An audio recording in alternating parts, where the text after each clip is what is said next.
Alamin na natin kung sino ba talaga ang nagpapakatotoo sa mga lumalaban.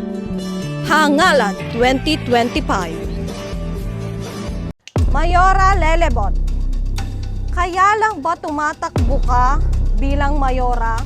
Kasi kukurakutin mo ang pera ng bayan at ibabayad mo sa mga utang mo. At nakikipagplastikan ka lang ba sa taong bayan para makuha ang kanilang boto?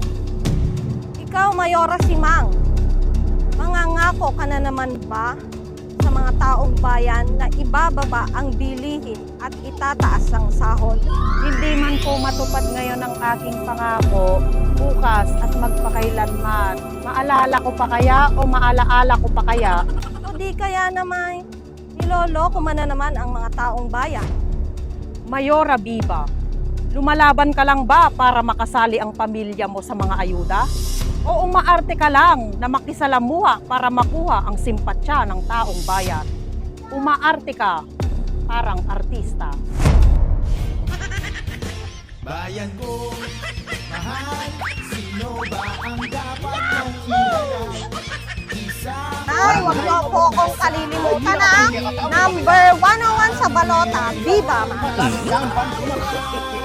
Nasa balat niya ang pagbabago ng takbo at wala.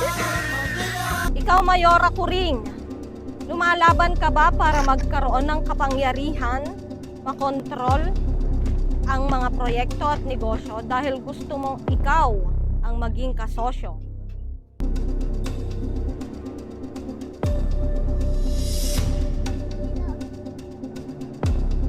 Ikaw ba, Mayora Ibiang?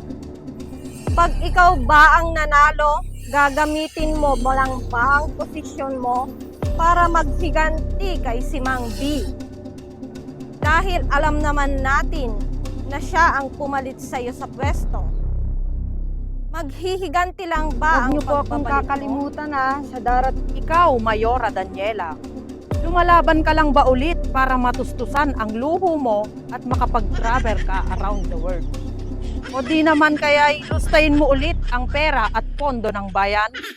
Kaya papempem pasikat ka sa taong bayan.